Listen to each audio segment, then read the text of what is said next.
ग्राविस के बैनर तले महिलाओं और युवा सशक्तिकरण पर कृषि आधारित आजीविका संवर्धन पर कार्यशाला का आयोजन। चौहटन, डूंगर राठी की रिपोर्ट।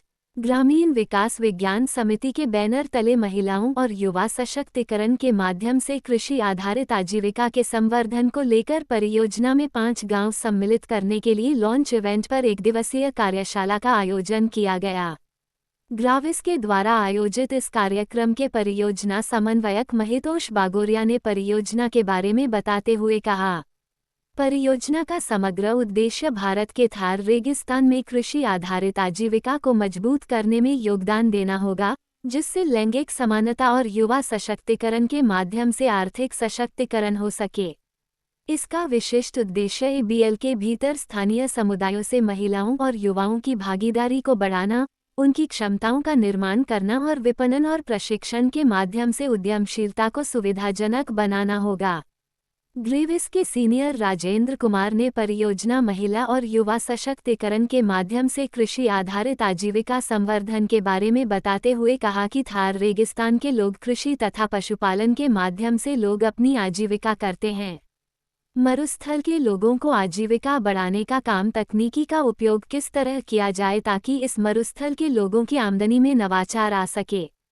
प्राकृतिक संसाधनों तथा आधुनिक संसाधनों के समावेश से लोगों में आमदनी का समन्वयक पैदा करने का कार्य संस्था के माध्यम से किया जाएगा। उन्होंने इस मारवाड़ की एक प्राचीन लोकोक्ति से समझाया कि 7 काल 27 जमाना 63 कोरेया कांचा 3 कौल ऐसा पडेला माँ मिले ना पूत। इस प्रकार था रेगिस्तान की वनस्पति के बारे में बताते हुए राजेंद्र कुमार ने बताया कि केर कुटिया फोग रोहिडा और खेजड़ी भावे, मरुधरा सिंगारा बिन जीव कठे जग पावे। उन्होंने इस परियोजना के बारे में बताते हुए कहा कि यह बिल परियोजना राजस्थान के थार मरुस्थल के फलोदी बाड़मेर पाली एवं जैसलमेर जिले के 20 गांव में संचालित की जाएगी। 5 वर्षीय ये परियोजना यूरोपियन यूनियन के सहयोग से संचालित की जाएंगी। इस कार्यशाला में पशुपालन विभाग के डॉक्टर रावताराम चौधरी ने कहा कि इस क्षेत्र में खेती के पश्चात पशुपालन इस मरुस्थल के इलाके के लोगों का मुख्य आजीविका का साधन है।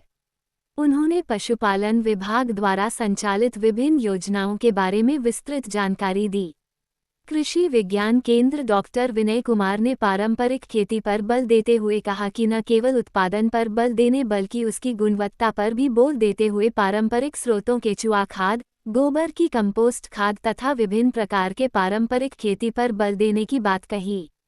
सामाजिक न्याय एवं अधिकारिता विभाग के दिलीप सिंह ने विभाग द्वारा संचालित सामाजिक कल्याणकारी योजनाओं के बारे में जानकारी दी। 1 दिवसीय इस कार्यशाला में सामाजिक कार्यकर्ता डूंगर राठी, महिला काउंसलर शोभा गोड, डॉक्टर शिवकुमार गिरी, सामाजिक कार्यकर्ता राजी इमदाद नोहडी ने भी अपने विचार रखकर खेती तथा पशुपालन तथा अन्य विषयों पर विचार विमर्श किया।